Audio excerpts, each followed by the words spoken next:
All right, we're going to go ahead and get started here. Hello, everyone, and welcome. Thank you for choosing to spend your valuable time with us today. Today's webinar will cover how to determine FIPS compliance for government buyers, presented by wolfSSL software engineer Kaleb Himes. My name is Emma, and I will be moderating the webinar. All attendees will be in listen-only mode. If you have questions, please use the Q&A box. And after the presentation, Kaleb will answer any questions. As always, all of our webinars are recorded and made available on our YouTube channel. If you'd like to stay updated with all the latest from wolfSSL, follow us on Twitter, connect with us on LinkedIn, and subscribe to our YouTube channel. Feel free to reach out to us via email at facts@wolfSSL.com if you have any further questions. Before we dive into the technical presentation, I'd like to provide a brief overview of wolfSSL. Today, wolfSSL secures over 2 billion connections. We have more than 1,000 OEM customers and dozens of resellers. wolfSSL consists of over 50 dedicated employees, primarily engineers. This progress is, of course, supported by a strong partner network that we are proud of. Since the beginning, our engineering team has developed several embedded security products, including wolfCrypt with DO178 support, FIPS certification and FIPS-ready offering, MQTT up to the V5 specification, SSH v2, TPM 2.0, a secure bootloader known as wolfboot, Java wrappers and JSSE support, and commercial support for curl, and our newest product offering, wolfHSM. These offerings are accompanied by thorough maintenance and support plans up to the 24/7 level. We also offer full service consulting. And now I'd like to turn it over to Kaleb to talk about how to determine FIPS compliance for government buyers. Yeah, thank you, Emma, for the intro, and thank you everyone who is attending today. We appreciate having you here. So we decided to do this webinar just out of a sense we were getting from the industry as a whole, that there was what we would call maybe some not so great advice being handed out. So that's kind of what we're here to cover today is, what we feel as a vendor of cryptography and having gone through the FIPS process, what we feel is good information to make a decision on whether or not a FIPS offering that you're looking at is or is not what you need to satisfy whatever your program FIPS requirements are. So some of the terms that I'm going to be using throughout the presentation today are on this first slide, and I believe we will be providing copies of this slide deck to all the attendees upon request following the presentation. So if you need a refresher on what these terms are, just ask for a copy of the slide deck by emailing us at either fips@wolfSSL.com or facts, FACTS @wolfSSL.com. FIPS, it's just the Federal Information Processing Standards. NIST is the National Institute of Standards and Technology, who ultimately is the governing entity over the FIPS program. The CAVP is who certifies cryptographic modules. The CAVP is who does the algorithm testing and issues algorithm certificates. The ACVP is the automated cryptographic validation protocol that we use to talk to the CAVP server now that the CAVP testing is all automated and uses a JSON schema to communicate with it. NVLAP is the National Voluntary Lab Accreditation Program. They're who accredit third-party laboratories, or what we call FIPS labs, or CSTLs, Cryptographic Security and Testing Laboratories. SP just stands for the security policy. That's the public document that goes on a NIST website when you receive a FIPS certificate, and it contains a lot of the useful information in determining what was actually done for that module. And we'll be looking actually quite in depth at a bunch of security policy elements today. And I did go ahead and share my whole screen for this presentation so I can kind of show in real time looking at some security policy elements. The UG is our term here at wolfSSL Inc. We call it a user guide. Some other companies refer to this as the Cryptographic Officer Guidance Manual, or the COGM. We just call it the user guide. The operational environment, or OE, is what actually gets certified by the CMVP, and it includes 3 distinct elements: the chipset that the cryptographic module was running on when it was being tested and certified, and the operating system that was managing that module as it interfaced with the chip as it was being tested and certified. And that applies to a software module. An OE description for a hardware module is different because it's just a hardware piece itself. But when we're talking software, it comprises these 3 elements: part of the hardware, the operating system, and the module. And then finally, a tested configuration is what gets listed on the CMVP certificate. This includes an additional element beyond these 3 things. It includes a form factor in the tested configuration. But the form factor, let's say we were to go out and certify a chipset and an operating system and a module on form factor A. If there was a form factor B using the same chipset, the same exact operating system, and the same exact cryptographic module, it would not mean that that form factor B was not covered by the FIPS certification. As long as these 3 elements remain constant, you can claim FIPS, and the CMVP would back that claim. So next we're going to talk about, why is FIPS important? So a lot of government programs today are requiring FIPS. They have a FIPS condition, and it can vary why it is called out specifically. But mostly the idea behind FIPS was to guarantee that strong keys were being used in cryptography. We don't want to use weak algorithms, for example, that have maybe backdoors built into them, or known vulnerabilities with a given protocol or something to that effect. And the government recognized this back in the 90s, and they said, we need to come up with a way of standardizing what crypto we're going to allow in government systems. And that way, everyone throughout the government's using the same solutions, and all of our systems can communicate with each other. So that's basically the gist of this slide. But in today's world, back in the 90s when they were coming up with those guidelines, only hardware was capable of doing the heavy lifting, that is cryptography.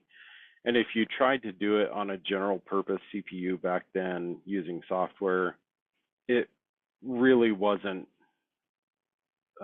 performant enough. Like it could do an AES operation, but it might take you half a day to complete an encryption or a decryption operation. Whereas now, it's much more realistic to be doing cryptography in software on a general purpose processor. And so at a point in time, the FIPS standard did get adapted to account for software modules as well. But with that comes certain challenges. For example, if you have crypto written in software and it's executing on an Intel chip, and then you move it over to an ARM-based processor, you might have to make some changes to that software to make it run right on the ARM chip. And those changes have a very real impact on the way the cryptography runs. And so that's what this first bullet is talking about, is, crypto is easily disturbed by the silicon on which it runs.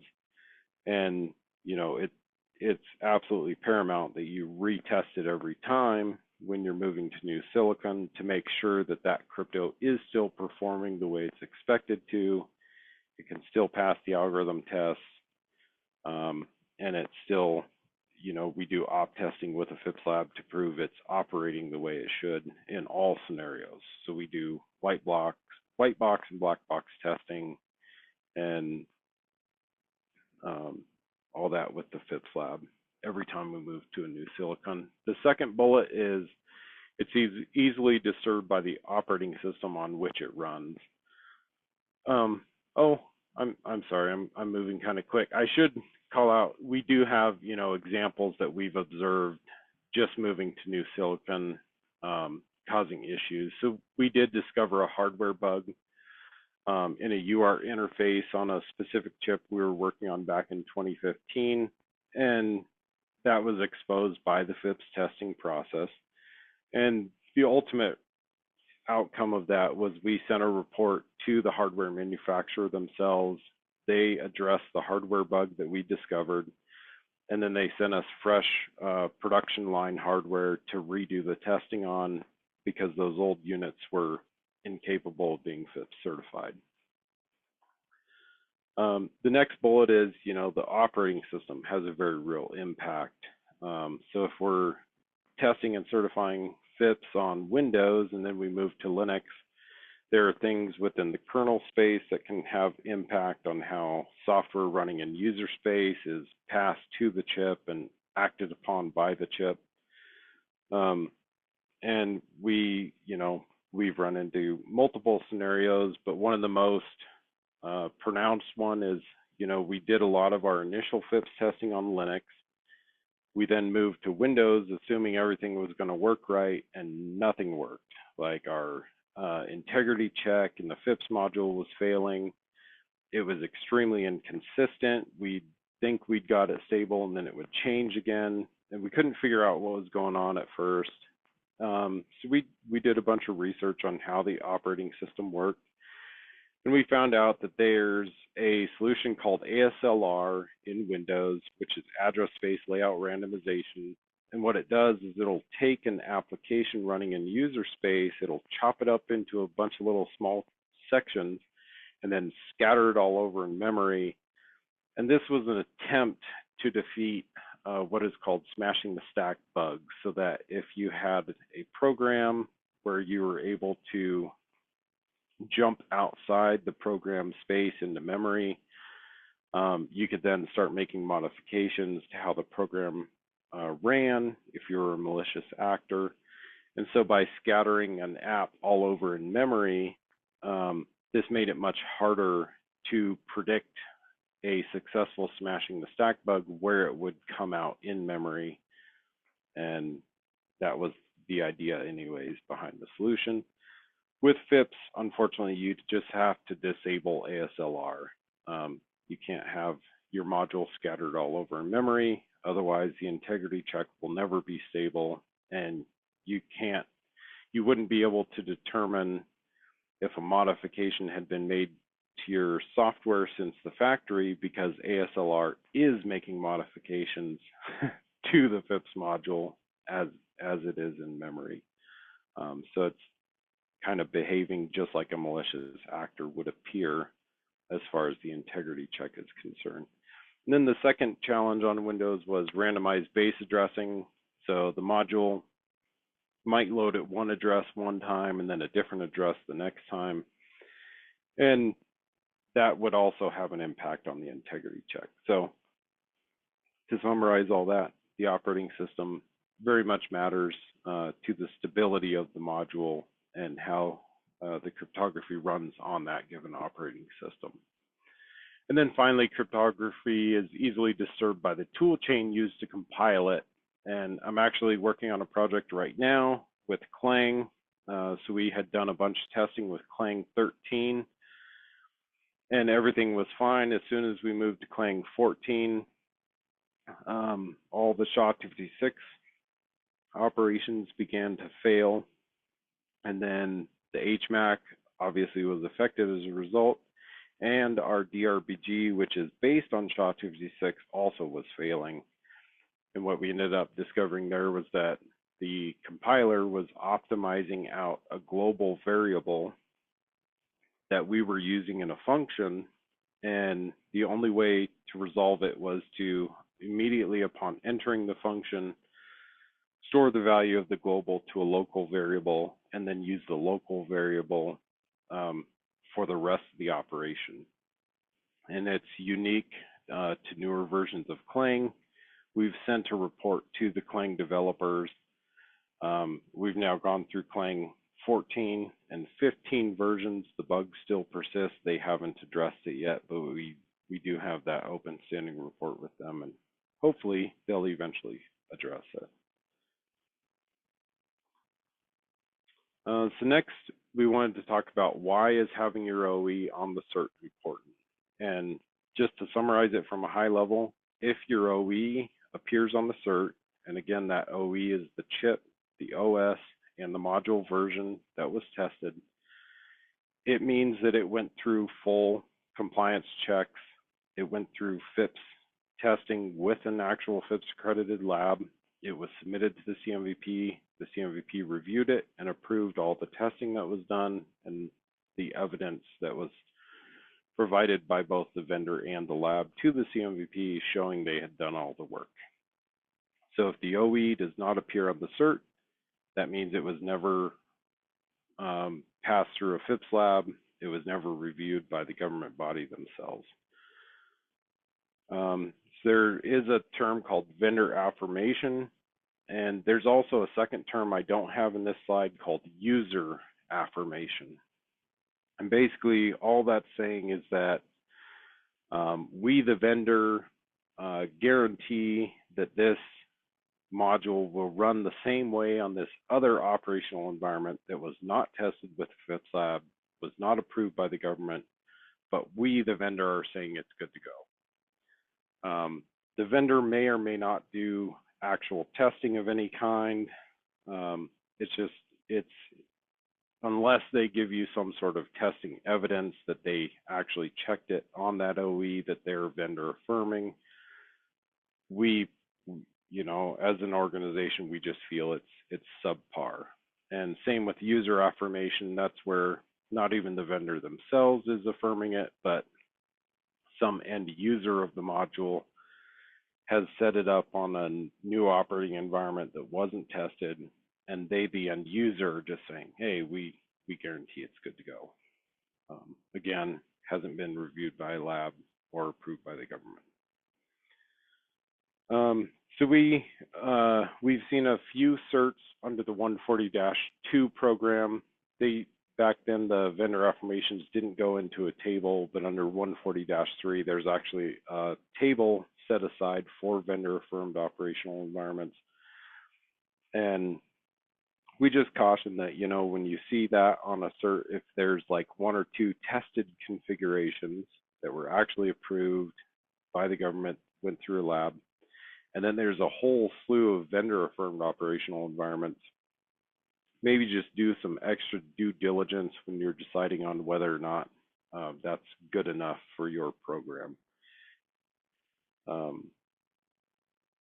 And then our claim is that, a software vendor, we've done enough work in this space now that we've seen everything from the OS, the tool chain, the hardware itself having a very real effect on the cryptography. And if we had just been vendor affirming all along, we would have run into some really bad situations, but we don't. As an organization, we test every single time. We test everything, and our stance is that a software vendor just isn't capable of determining whether or not porting to a new OE will have an effect on the cryptography, so we need to test it every single time.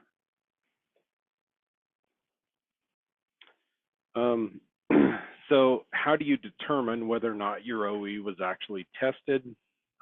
We're going to dive into a little bit of that now. We'll start by kind of going over what is a FIPS certificate look like on the NIST website. And I've put a link in here for those who get a copy of this slide deck after the presentation, so you can go visit this if you want. But you can start out, and I'll actually show this a little bit in real time. You can start out by searching for, if you're evaluating a module or a vendor who's saying, we have FIPS. So you can start out just by searching, do they have an entry on the NIST website somewhere? And you can search by that vendor's name or whatever their module name is supposed to be. And if you can't find it, There is an advanced option, so you could search under like maybe it went historical, or maybe it got revoked for some reason. Maybe they did have a cert, but there was some sort of non-compliance issue found and it got revoked early. So you can search based on that status as well. And if you aren't looking for a specific module, you could just search, what are active 140-3 certs, for example. So I'll just show that real quick. Oh, if I can do the 3-finger swipe here. So if you come to the cryptographic module validation program landing page, there's this search feature on the right-hand side. This is what I was talking about. So there's a basic, you can search by vendor or by module name, or if you know the cert number, by that. And if you're having difficulty finding what you're looking for, you can click over on the advanced option. You still got the vendor and the module name, but now you can search for, okay, what are all the active FIPS 143 certs? You could also search by historical or revoked here. And so we'll just do an active search, and this will give you a list of, okay, there's 65 active certificates. These are the vendors that do the module. This is the name of the module. This is the type of the module, etc. So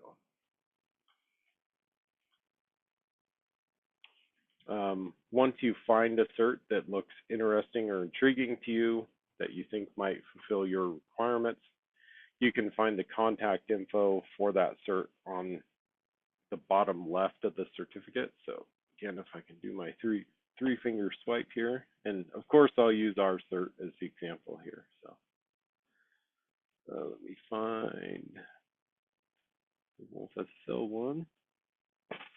So 4718, just down here in the bottom left, that's where you'll find the contact info, so you can get a hold of someone. There's a link to the security policy, which I mentioned at the beginning of this presentation. The consolidated certificate is just the NIST list of all the certs that have been issued. You can find the product URL website there. You can see what lab did this and when the initial cert was issued. And you can see the expiration date of that cert at the top.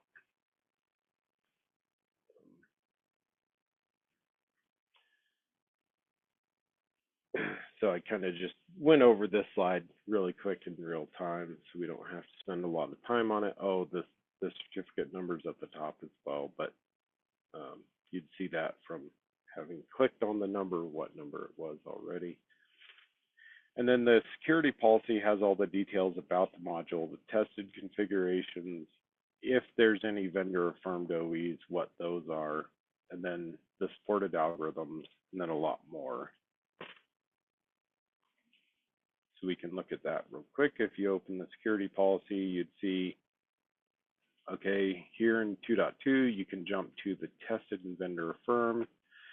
So for our certificate right now, we did one operational environment for the initial submission. And then we are currently adding an additional 25 operational environments to our cert as we speak. And those should be up here sometime in the next month or two. So this table will grow by quite a bit, and then we're doing another batch of 30 operational environments after that we're also working on, and we have no vendor affirmed operational environments. And the only time we would ever even consider doing a vendor affirmation is if we had talked to the hardware manufacturer themselves, and the hardware manufacturer had reassured us, yes, the difference between these two, let's say we were talking to ARM or one of the ARM manufacturers, and they said the difference between these two cores is absolutely meaningless. This core is tuned for optimal performance, and this other core is tuned for, least battery consumption. But other than that, the two are identical in every way. That's the only time that we as an organization would ever even consider doing a vendor affirmation. Aside from that, like I said, we'd always certify and always test everything. So determining if the OE is actually tested or just vendor affirmed, I just showed that. So you'd find the these two tables in section 2.2, and then you'd scroll down and find the tested operational environments and then the vendor affirmed operational environments. And so that's what I've just highlighted here. And then we would say, if it hasn't been tested or reviewed by a FIPS lab, then we consider it not FIPS. But, maybe your program has slightly different requirements and maybe it's acceptable for your program. But we will never try and convince you that that is true FIPS.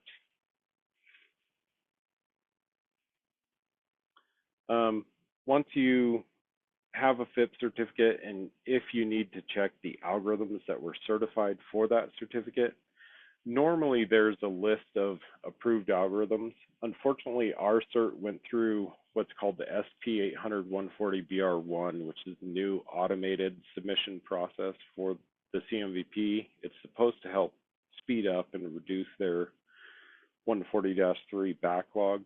So normally there would be a section here that had all the algorithm links to the algorithm certificates. We don't see that on our current active cert, but what I can do is show you an example from our now historic cert 3389. And the CMVP did say they're working on updating this, so eventually they will be there. They're just not there yet. This is our old certificate, which has, these are all the operational environments that we tested and certified through the government. And then down here at the bottom, we have all the algorithm certificates that were issued for that. So we could just pick any one of these. And we also had all these different versions for all the porting that we did. Every time we ported to a new OE that had to be retested, if there was some sort of code change that had to be made, let's say we were moving from Intel to ARM and we had to make a modification for that, the module would get a new version as it was going through certification. And so each of these certificates is for a specific version that's down here in this list. So I'll just pick one, A2790.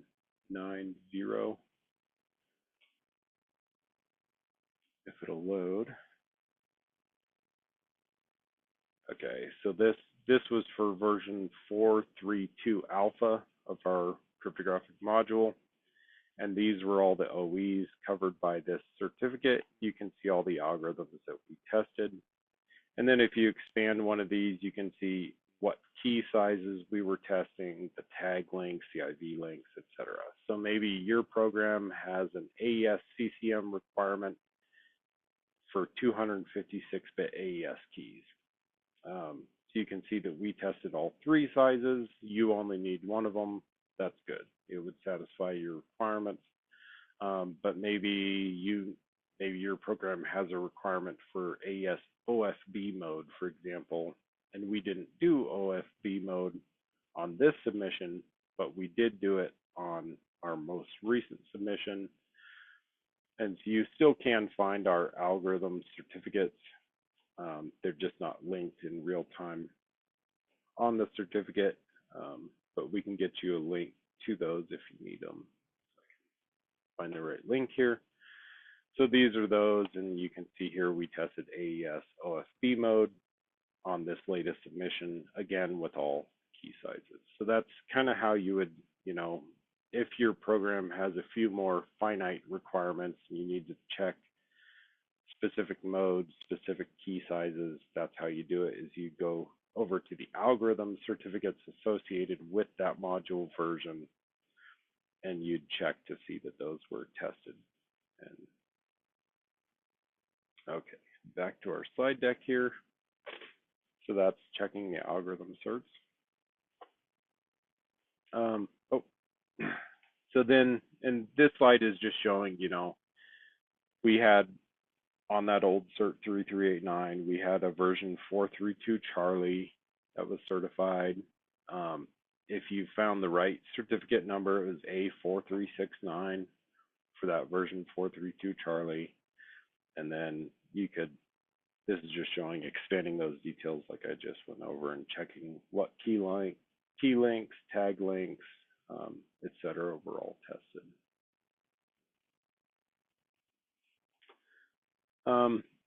We also have talked to a few government buyers now that we're getting claims of, we're using wolfCrypt and therefore because wolfCrypt has a FIPS certificate, we're FIPS.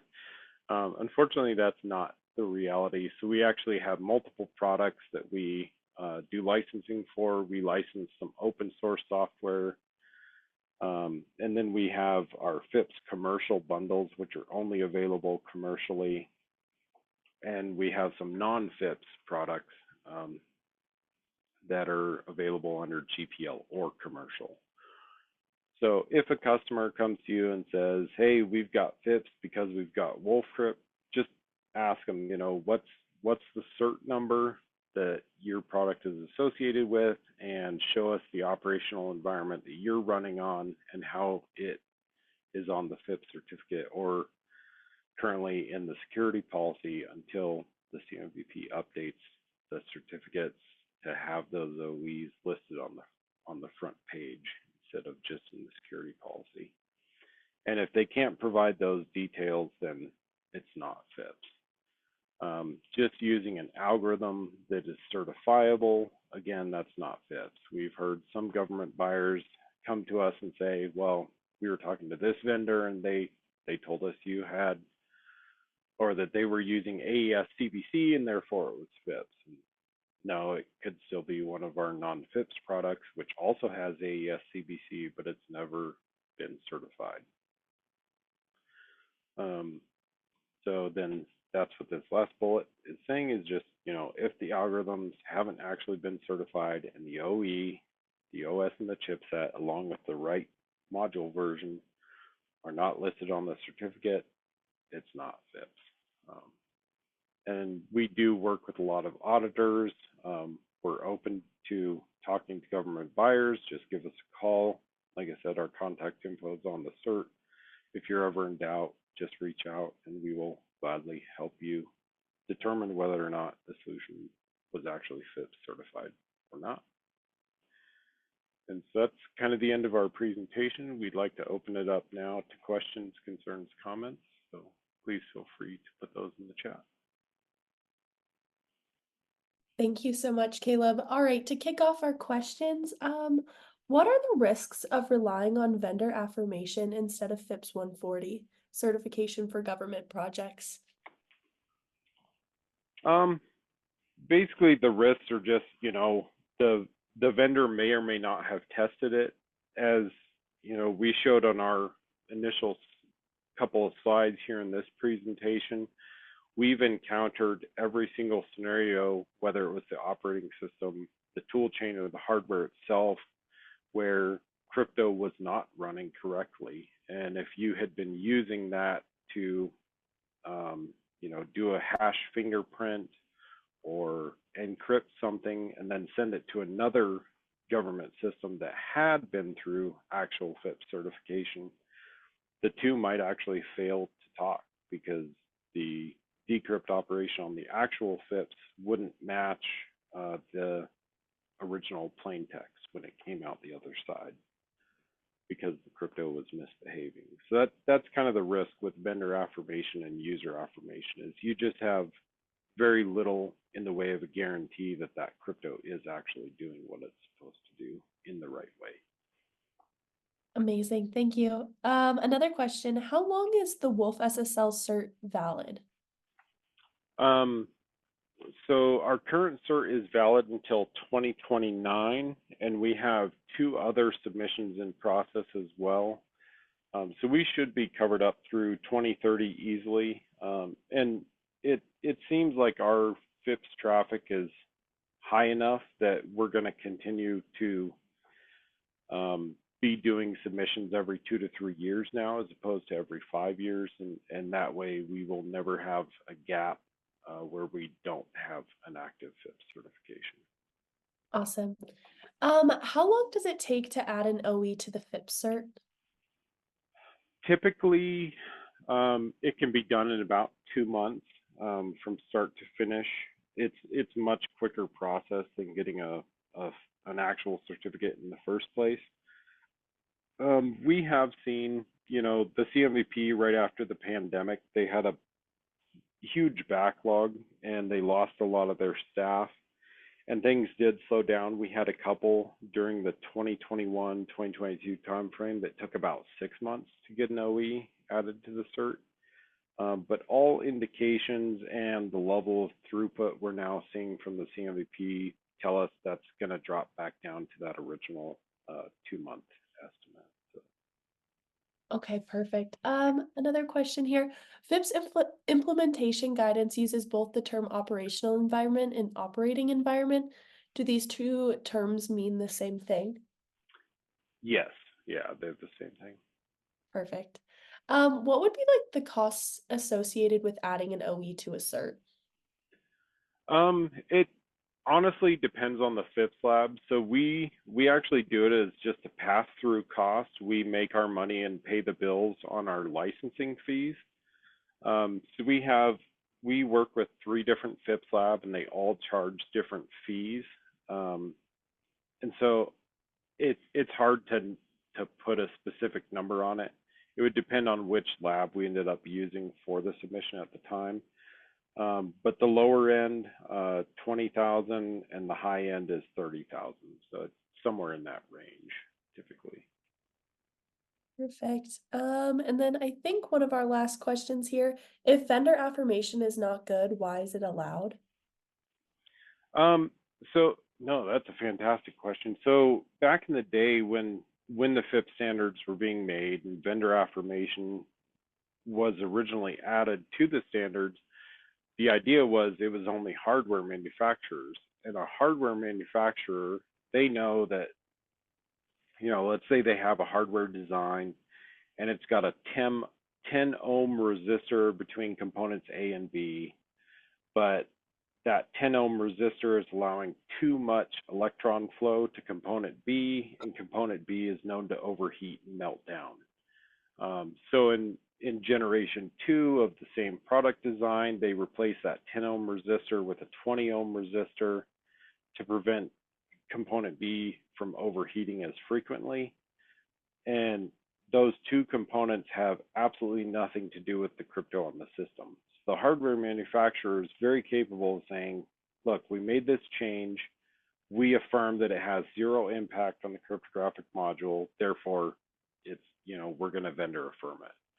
And that made perfect sense. And to this day, still makes perfect sense. But vendor affirmation was added with hardware manufacturers in mind. And now that software modules are possible, which only came later on in the FIPS process, some software manufacturers are using it as a loophole to avoid having to retest, to save on costs, save on lab fees. So that's essentially our viewpoint. Is it's just a loophole being taken advantage of by some software vendors, and we don't do that.